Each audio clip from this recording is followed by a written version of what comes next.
You are a priceless original created by God with a purpose and a destiny. Everything about you is unique. You're made to do something great in this generation, something that only you can do because you are the best you. You are a priceless original. Hey everybody, Pastor Ali Gray III here. I'd like to welcome you to my podcast, Priceless Original. And I have a special guest on today. And before I get started, introduce him, I want to just say something to anybody that's taking the time to watch this video, that you are a priceless original created by God with a purpose and a destiny. You were put on this earth to do something that only you can do. And God made you exactly perfect for what he designed you to do. And that's what this podcast is about. It's about talking to people who are priceless originals, who are making a difference in this world, and just encouraging others to do the same. And I believe that the way you do that is come to know your creator. And when you come to know your creator, he will tell you what he designed and created you for. And then you can walk in your purpose and change this world. And I have the honor of having my guest on today. And he is my oldest nephew, my first nephew. He was born May 5th, 1979. And I was a senior in high school. I was graduating the year, and I can remember a picture of his mother, my sister Jackie and my sister Brenda, with Ayana and Jerome. They were both a few months old at the time. And I've watched him grow over the years. He had a basketball career at Poughkeepsie High School, very good basketball player, very good athlete. And then he joined the Marines, and he's a veteran. He reached the rank of gunnery sergeant. And I'm just going to introduce him to you, my nephew, Jerome. Hi, it's nice to be here. Hey, welcome. Glad to have you, man. Glad to have you. Looking good. And you as well. Thanks. Thank you. So tell us a little bit about yourself. Well, I'll tell you some things that a lot of people don't know about me. Okay. Before I joined the Marine Corps, I didn't graduate from high school. And I think it's important for people to understand that, because stuff happens. There's going to be stumble blocks in life. And you think that's the end of your road, and that your road is paved to go a certain way, but you can always change who you are and the statistics that are against you. So as I said, I did not graduate from high school. I joined the Marine Corps because that was really the only option I had. I tried to go back to high school, and I wasn't able to complete my degree or get my diploma because I had an issue with a teacher, one specific teacher. I had enough credits, but I had a grudge against the teacher, so I wouldn't do the work. Wow. And the Marines came knocking, and they let me in with the GED. After I joined the Marine Corps, they said, well, you can't re-enlist if you don't have a GED. So I got my GED. Okay. And then I realized that after I got out the Marine Corps, if I only have a GED, there's not much I'm going to be able to do in this world as far as what I wanted to be in life. So I got a associate's degree in general studies because I really didn't have a path of where my life was going. And once I decided that I wanted to be a business owner, I went ahead and got a bachelor's degree in business management with a concentration in entrepreneurship. Okay. And that brings me to where I am now, trying to be a life coach, trying to make a difference in the lives of children, people who are like me, who don't know what their purpose is, to actually help them find their purpose in life. Okay. All right. That's amazing. That testimony. So when you joined the Marine Corps, what was that like? What was that like going through the Paris Island and all that stuff? It was a comedy to me. Was it? I viewed it as a comedy because yes, people are in your face, they're yelling and stuff like that, and it's real demanding as far as your body goes. They're pushing you. You're going on humps. You're marching 15 miles one way and stuff like that. You're doing all that stuff physically, and then mentally they're shaping you. They're molding you into the Marine Corps image. So like seeing people get yelled at, and then you have to sit there and not laugh while they're getting yelled at, so you don't get yelled at, is hilarious. Full Metal Jacket is pretty accurate. Oh, is it? Wow. Yes, that boot camp scene is pretty accurate. They have a name for you. They'll call you that name once you do something crazy to earn a name, and that's who you'll be from that point on till you graduate. But the thing is, once you graduate, they call you Marine, and you're a brother from then on. Okay. Wow.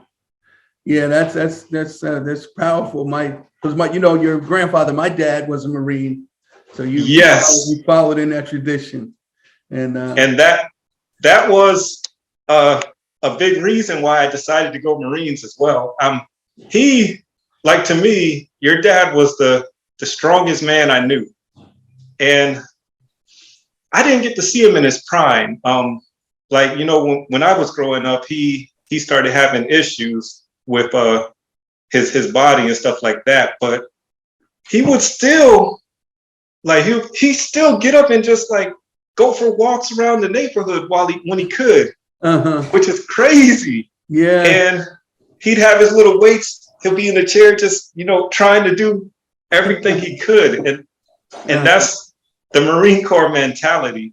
Yeah. So yes, he was a monster. Yeah, he was, man. I can remember I was let's see.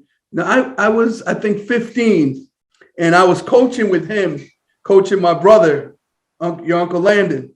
Mm-hmm. And we were playing in a Babe Ruth baseball game. And we had one of our cousins, Van. She started talking junk to she started going back and forth with the other fans and the other team, and a fight broke out, man.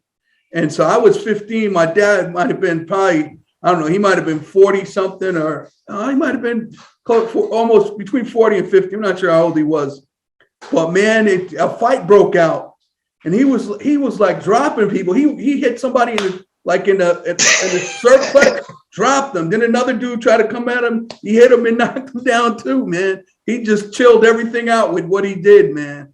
And yes. I think that Marine training kicked in, I'm telling you, it really is a mindset. Yeah.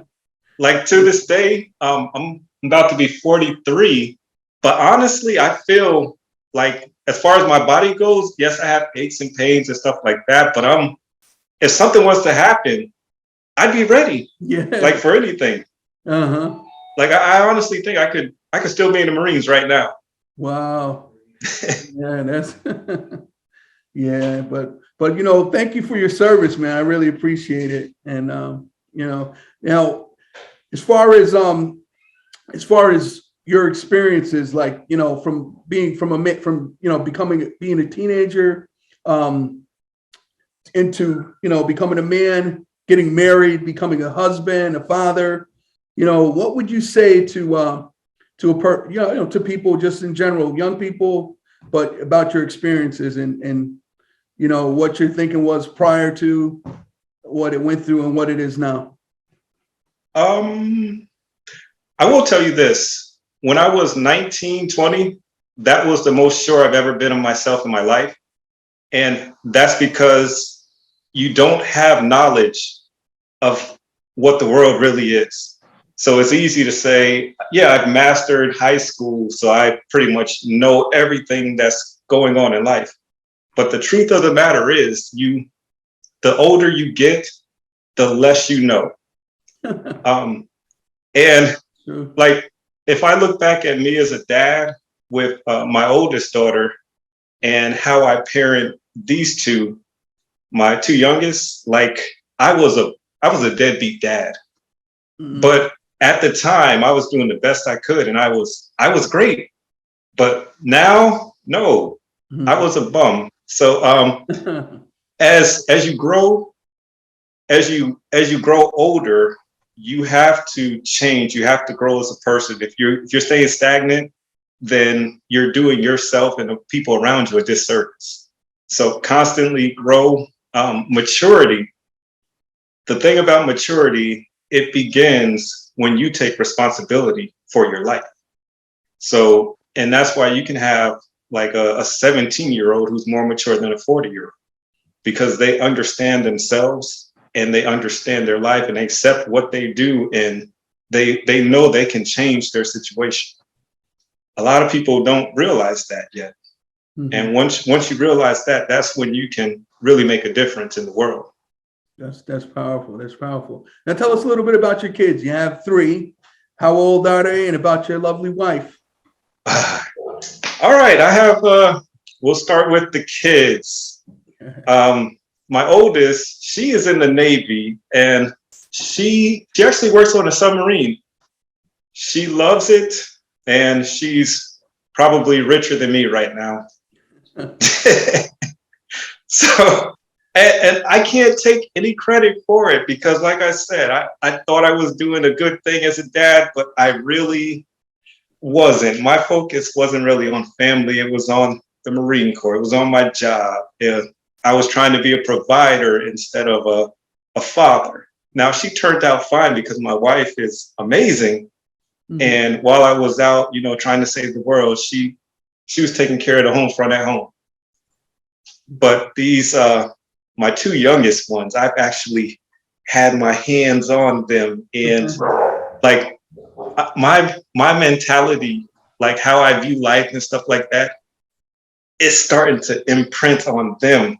Mm-hmm. And they're actually running with they're listening to me, and they're moving forward with the stuff I'm teaching them. And that's amazing. Because the thing about being a dad, we sometimes get labeled as the bad guy.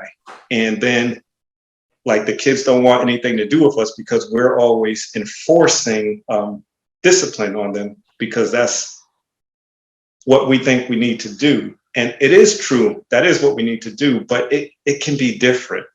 So like with my oldest daughter, I was on the outside, or at least that's how I felt. Like, yeah, I had a role I had to do. I discipline, and then I provide, and then that's it. So our relationship wasn't how the relationship with my 2 younger are.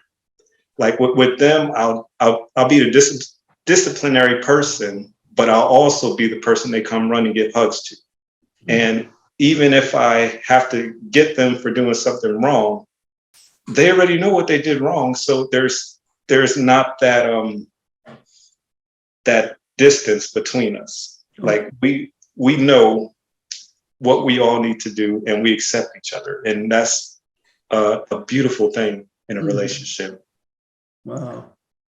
Now, my wife, I don't know if you know, but she recently, I can't even say recently, it's been about a year, she converted over to becoming a Muslim.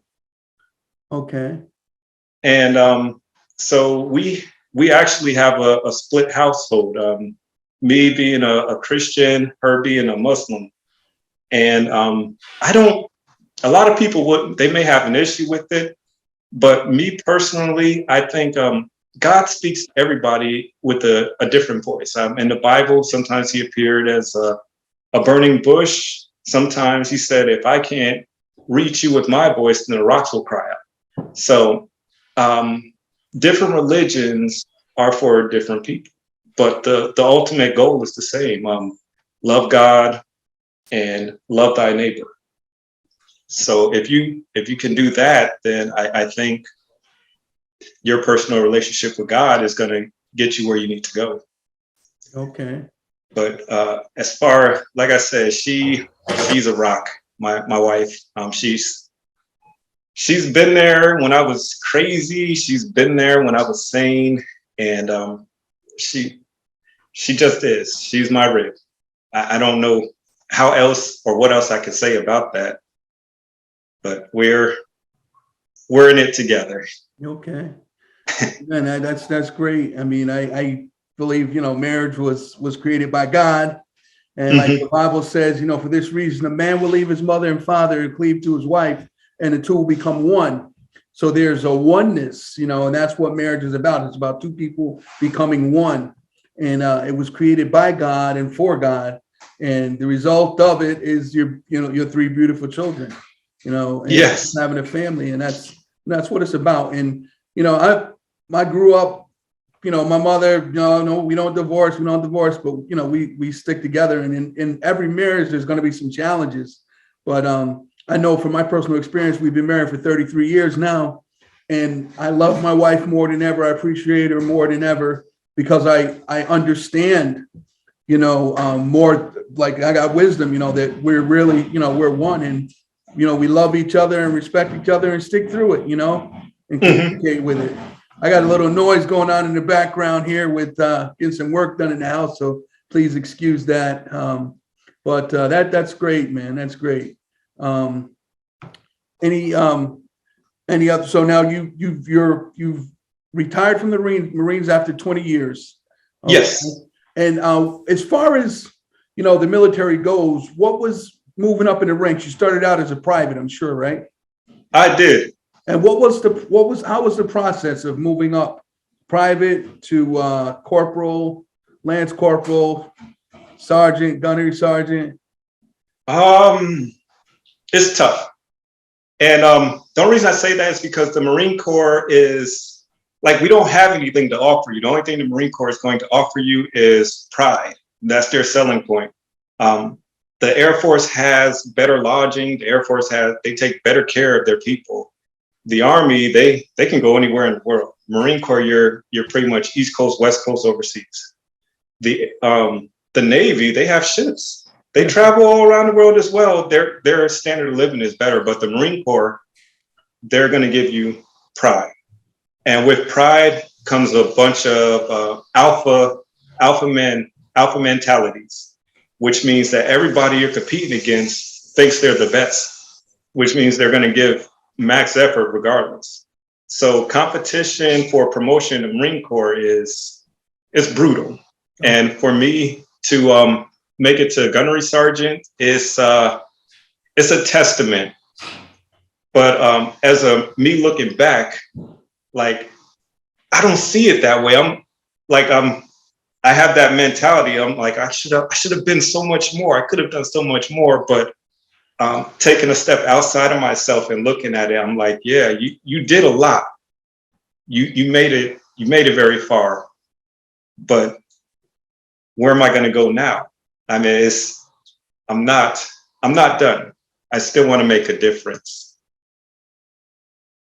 Okay, that's powerful.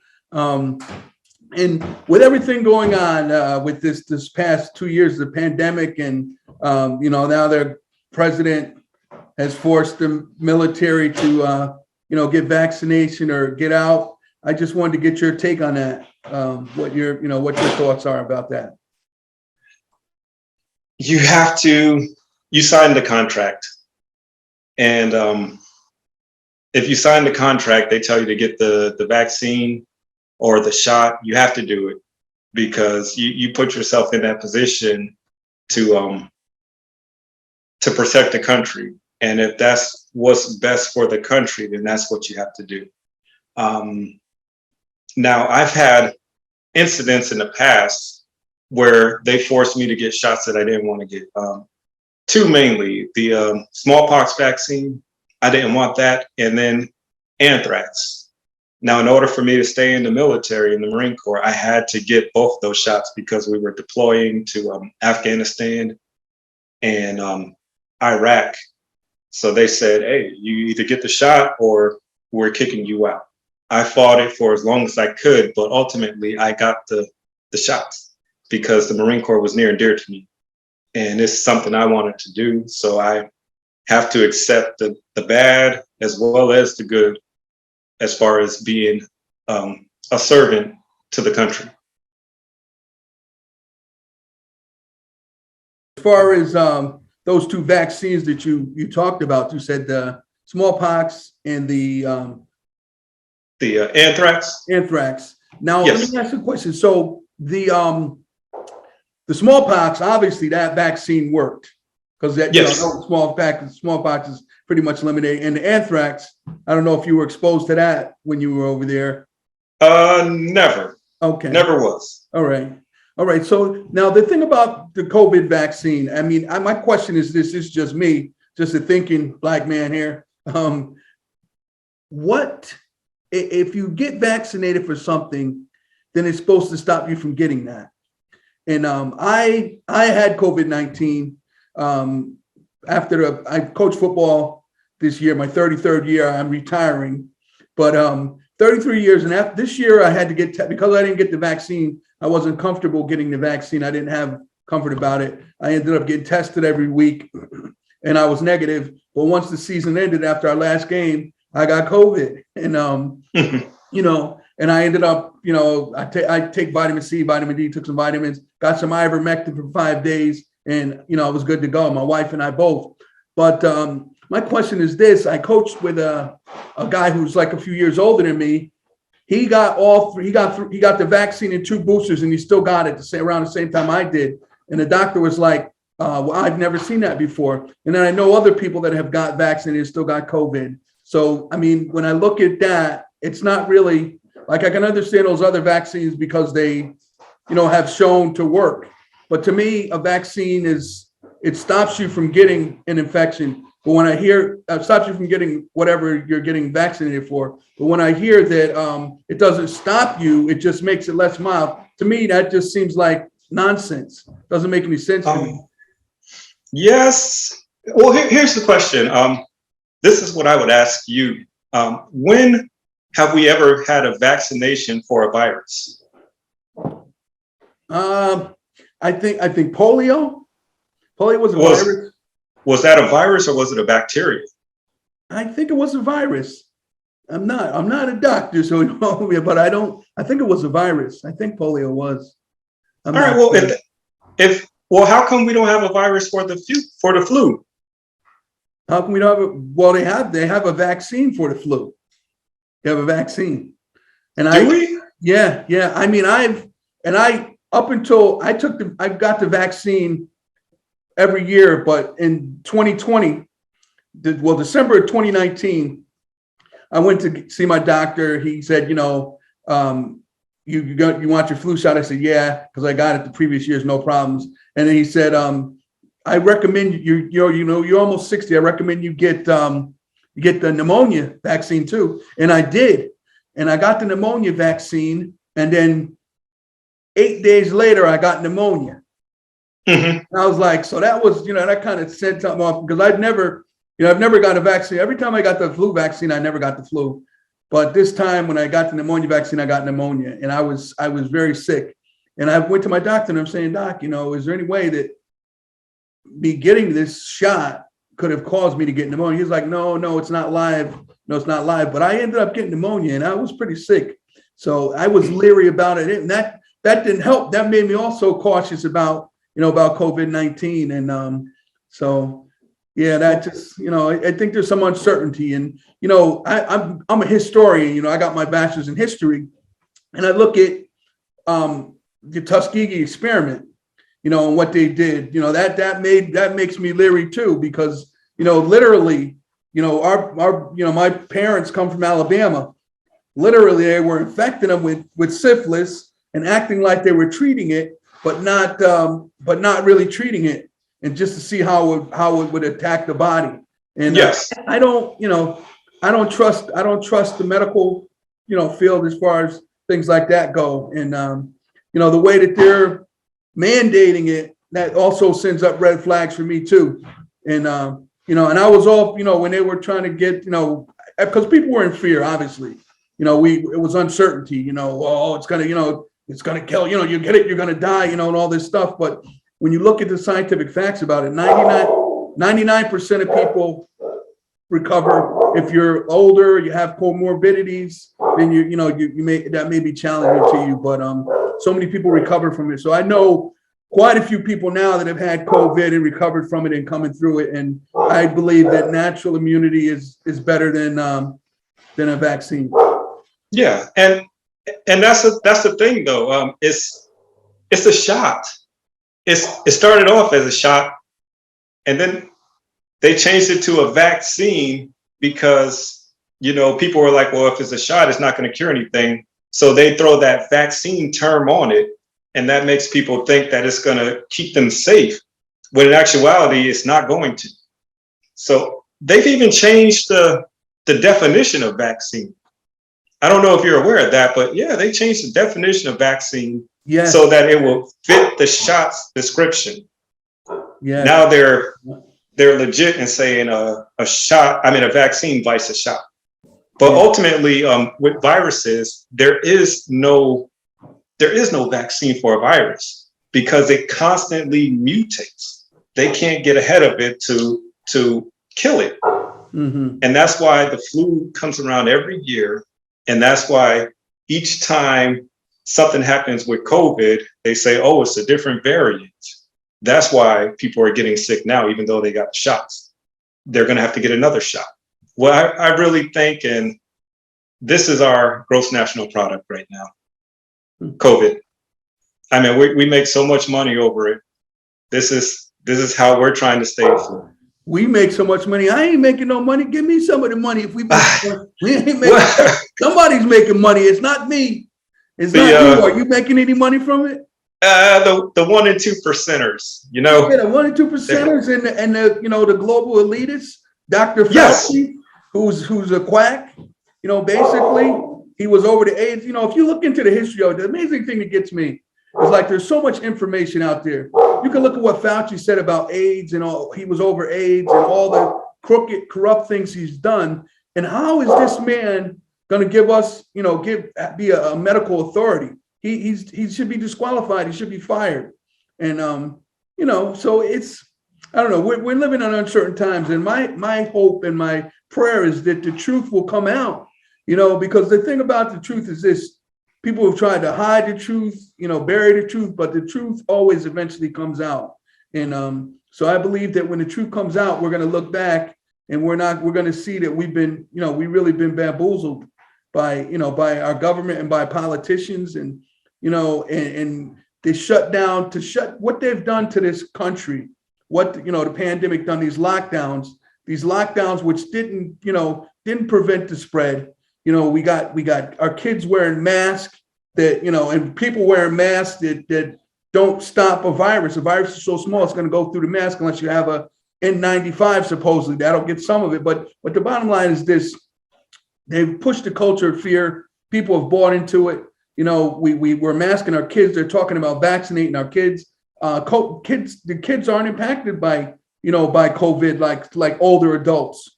Like with comorbidity. So why are we putting our kids through this? And it breaks my heart, when I go to schools and see, my grandchildren have to wear masks for 8 hours. And it's just, to me, it's unhealthy.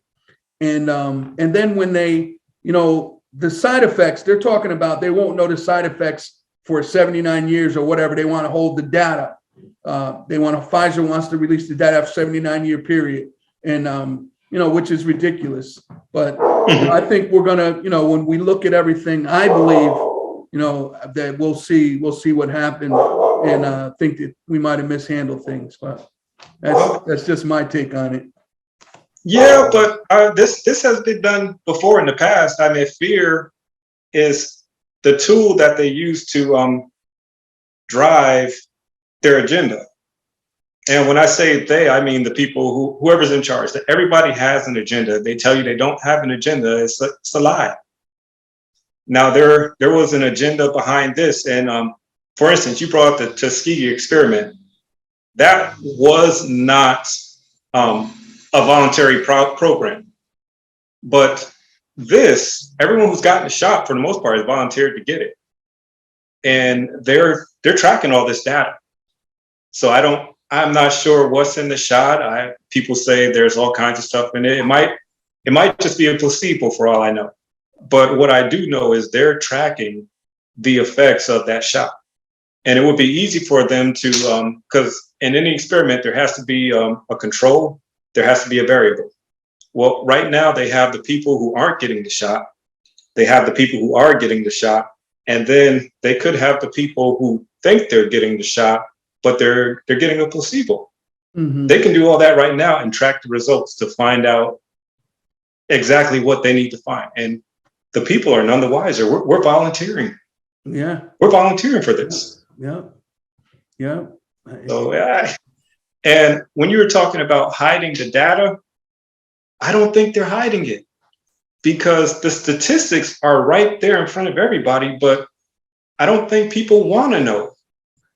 And the fact that if a vaccinated person talks to a non-vaccinated person, the animosity there prevents knowledge from, going either way. But statistics are out there, and for me, and I'm in the 40 to 50 category.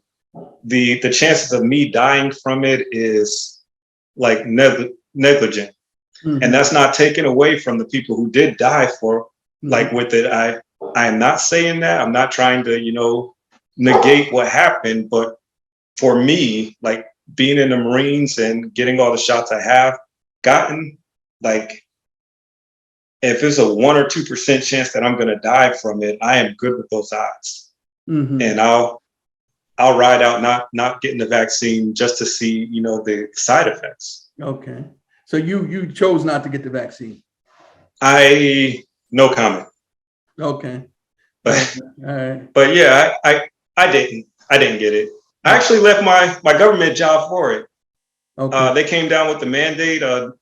They said by November 8th, you had to have the vaccine.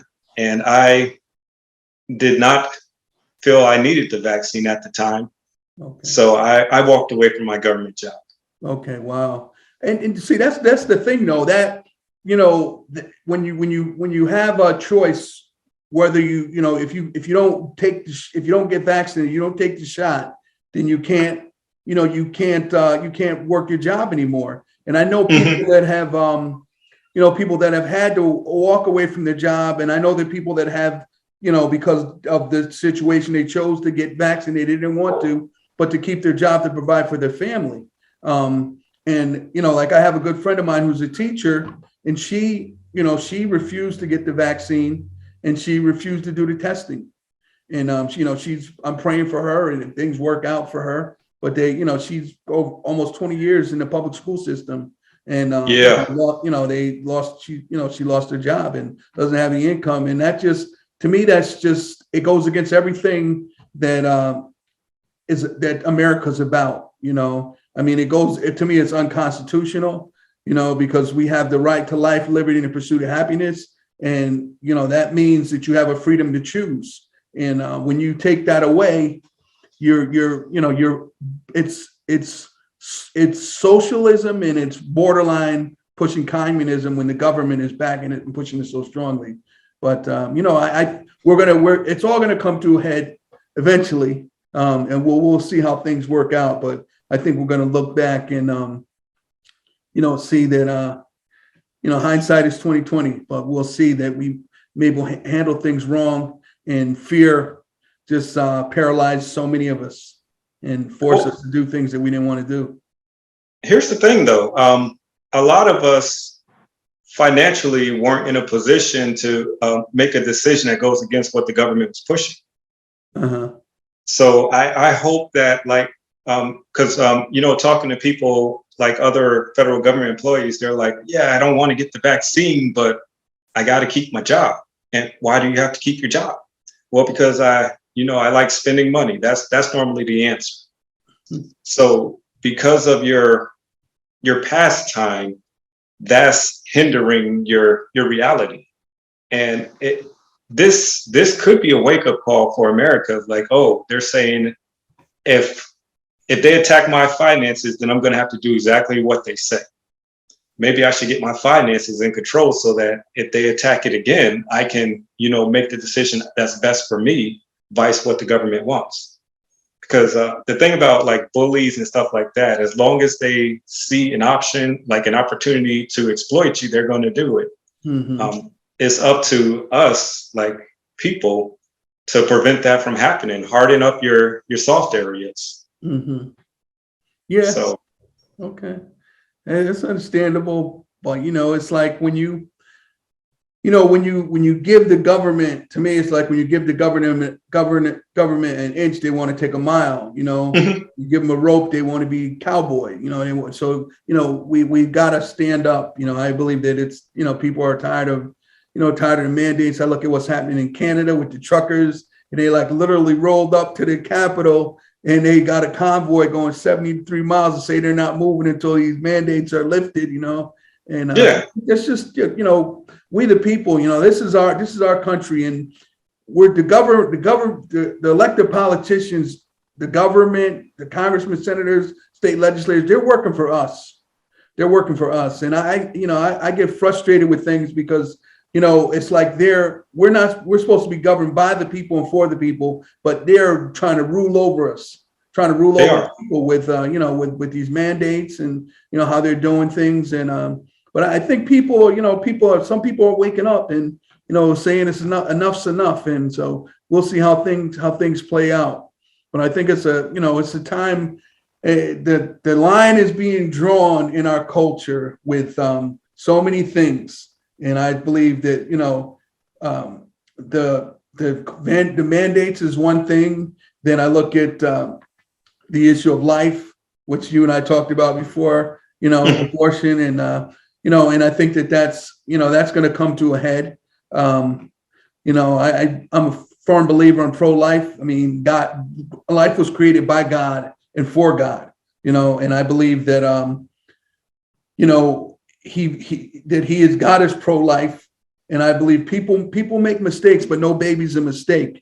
And the babies don't catch God by surprise. Say, "Oh, I didn't know that was going to happen," because God knows the beginning from the end. He knows everything in between, and He knows what's going to take place. So, that's an issue I think is coming to a head. And then we have another issue, which is really something that I believe is pressing, is the issue of gender.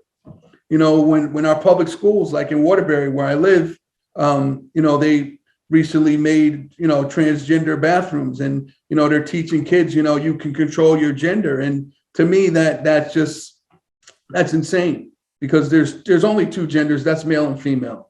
They can try to redefine gender, but, gender is based on your genitalia, and it's male or female. There's no in between. And when they say you can change one to the other, that just goes against science, because a man is two X chromosomes, a woman is X and Y. You can't change chromosomes. God made it that way, so, but we have a culture that is pushing it. We have these men, like there's a swimmer that's transgender. He's a man. He was a swimmer. He wasn't doing so well, but he, decided to identify as a woman. He's swimming. He's breaking records and crushing the women. It's insane.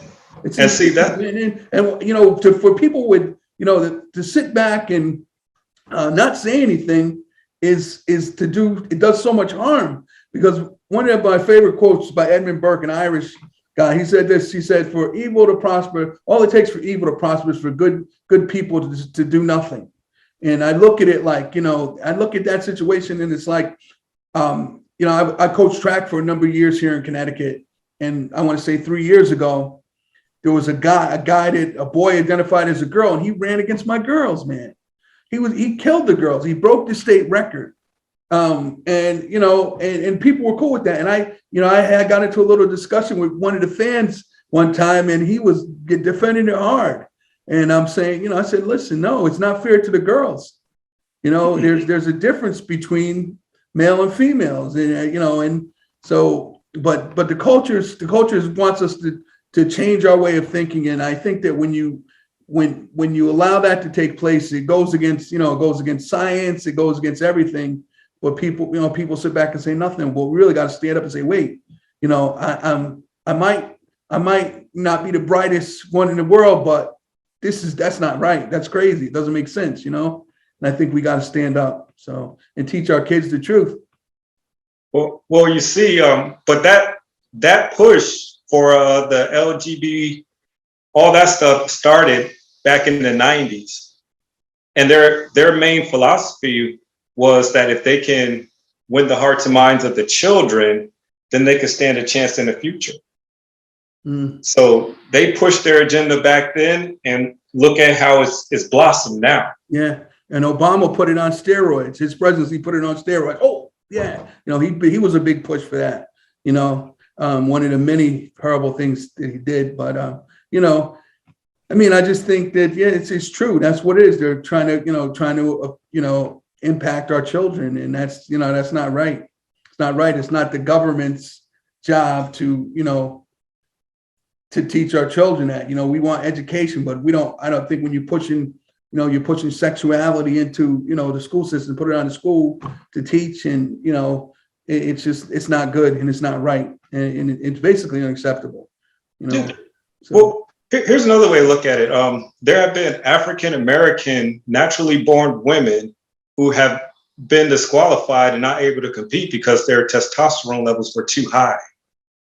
But now you have men who can transfer over and become females, and they can compete against females, but yet a naturally born woman can't, which is crazy. But they can't become females. It's impossible. You can do whatever you want. You can manipulate whatever, but the bottom line is this: the chromosomes speak for who you are. And so, you get to the point where somebody in one of the public schools, I heard that they're identifying as a cat. So they got like kitty litter in the bathroom there, so they can use, so it's like, it's just insane, man. It's insane. And we got to stop the insanity and look at the truth and, speak the truth. And I'm not out to bash people, but I think we got to speak the truth in love. When somebody comes at you and they come with some, nutty thoughts or trying to push some nutty agenda, hey, no. I think if people sit back and say, oh yeah, whatever, whatever, that's not, that's what leads to this and, the direction where we're at. So I believe we have a generation at stake that we want to, children, grandchildren, great grands. Yeah. This is what I will say. I think everybody has the right to identify as how they want. So if you want me to call you, if you're a guy, you want me to call you ma'am, I don't have an issue with that. I'm okay with that. But like with my daughter, she's going to be an athlete. She is an athlete. She's going to be competing. My issue comes when she has to compete against a naturally born guy. There's no way she can win. Mm-hmm. So that's the only issue I have. If you're a guy, you want to be a girl, or you're a girl, you want to be a guy, that's completely fine with me. But as far as competing, if they can create a different bathroom, they should create a different category, but they can't throw them in and have them compete against someone who's never had testosterone in their body. That's not fair. No. And I'm about fair. I'm about being non-biased as a life coach. I'm about that. And that's why I say, if you want to, you be who you are, but that shouldn't affect like me, and that shouldn't affect my daughter or my son. Okay. And and the thing about it, if you're silent about it, then it will. That's why you gotta speak up. But I want to ask you about, your business, like you're a life coach. Tell us a little bit about your company. How do people contact you? And, and just let us know a little bit about that life coaching. That's great. All right. Well, my shirt, this is my company shirt. It says Limitless on the back. A lot of people don't realize that the clothes that they wear and stuff like that, you're just a billboard for companies. And you're sending a message, even if you think you're not. The message I want to send to everybody is that you are limitless. The only thing that limits you as a person is you. That's right. Okay. So my slogan is, I motivate me. And that is pretty much like, I can give you all the knowledge in the world. Matter of fact, everybody has all the knowledge in the world via the internet. There's nothing on there that you cannot look up. If you want to figure out how to build a house, you can look it up on YouTube. They'll give you step-by-steps. Now, whether or not you do that is based on the motivation within yourself. Okay. And that's, I motivate me. You motivate yourself to do whatever you want. Okay. That is my slogan. Where can I be found? My company name is Innovative Idea Life Coaching. I have a website on the internet. If you just look up that innovative idea life coaching, it'll pop up. Okay. I also make videos every now and then. I probably don't make them as much as I should, but I make them when I'm moved to make them. And it really is therapeutic. There's a lot of stuff to talk about that it helps to actually air it out while it's holding it in. Okay. Now, what's your Instagram? What's your name on that? Oh, innovative idea life coach. So you're on Instagram. Instagram, TikTok, okay, and YouTube. But I don't understand the algorithm of YouTube, so not so much. Yeah, it is strange, but okay. All right, so I'll try to get that up when I do get the video. I'll have your information up there so people can contact you and you. This is the next video I'm putting out. Segregation, is it still alive in America? What are your thoughts? Oh, okay. Segregation is. I think it depends on where you are. I live in Connecticut. I have a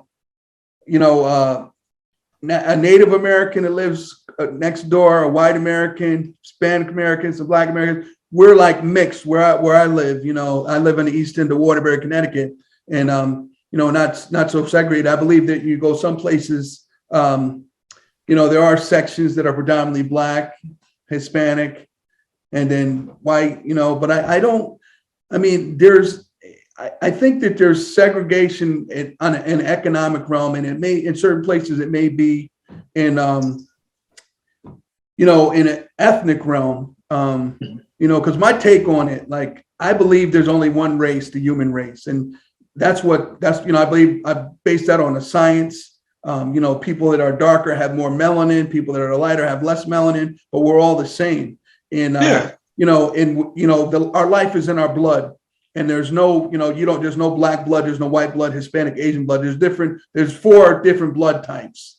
And no matter what color your skin is, what color earth suit you're wearing, you need that blood to live. You can live without your skin, but you can't live without blood, your blood, your life is in your blood. God's word says that our life is in our blood.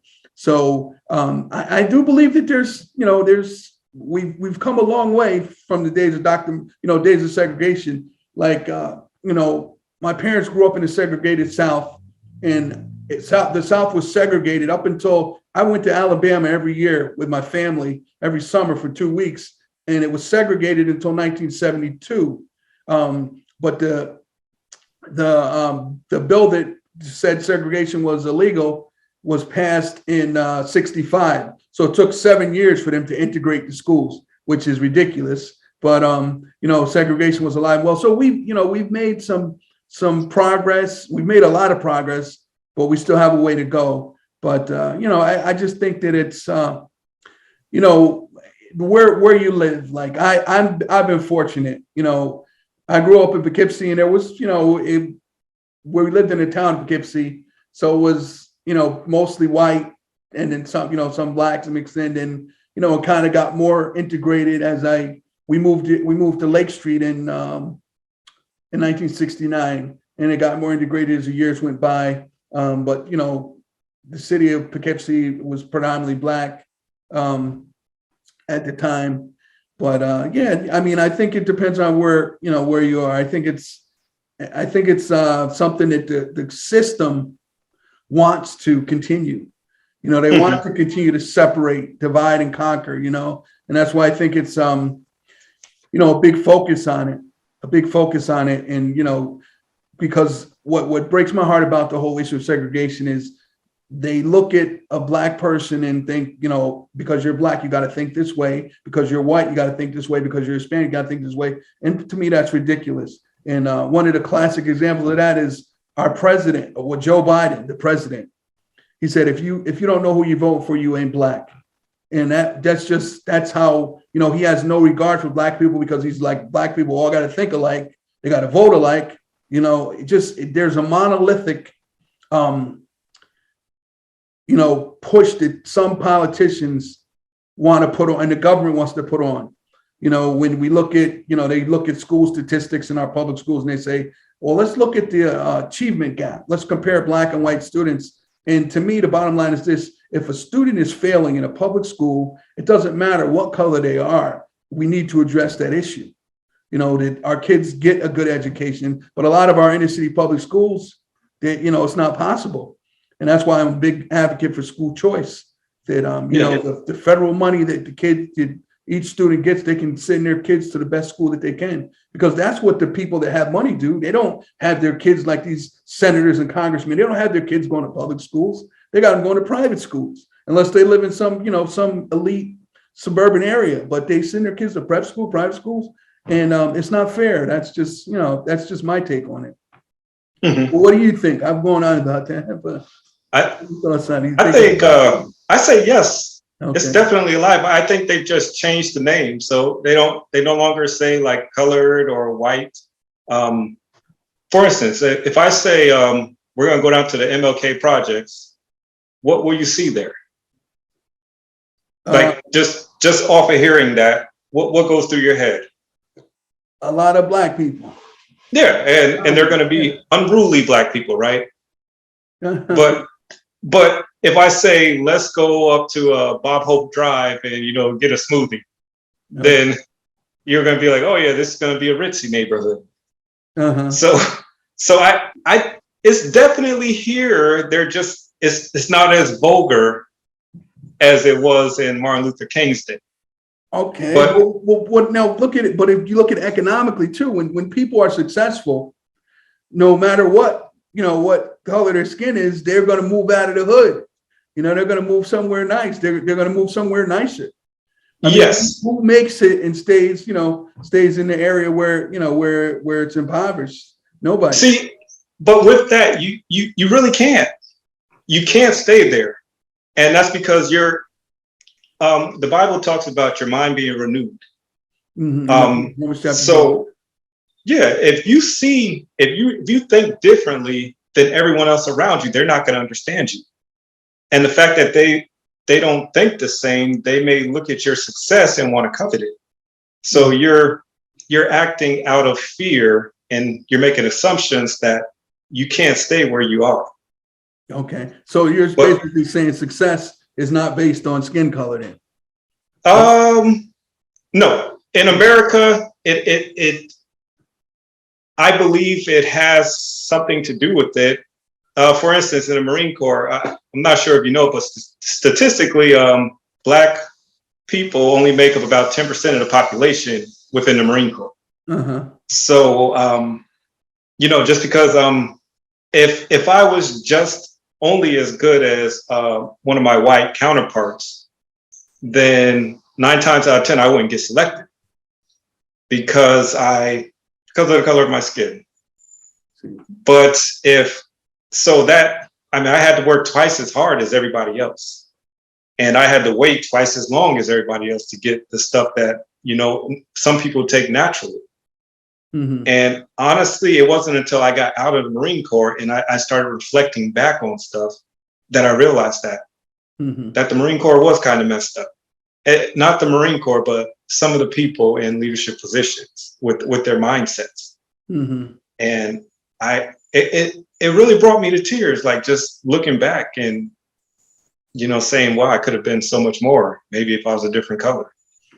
But that's not right. I just think like discrimination, no matter where it is, Marine Corps, anywhere else, it's not right. And it's unfair and it's unacceptable. And it's not something we should put up with, anybody should put up with, especially in our nation, which is like the Constitution talks about, these inalienable rights that are not given by the government, but given by God. So when you're discriminated against, that's wrong. Like my parents, they experienced the South. They left the South because of, my mother had my older brother, Willis. My mother was RH positive, he was RH negative, and they were in a hospital in Alabama, and they didn't do the blood transfusion. He died because when the baby and mother are opposite, they have to give the baby a transfusion. So he died, and that was kind of one of the things that made my parents move to the north, where and where there was more opportunities. But that's not right. I mean, that's not right. But my parents, one thing I love about my parents is my parents always, they told me, I could do whatever I wanted to do, and be whatever I wanted to be.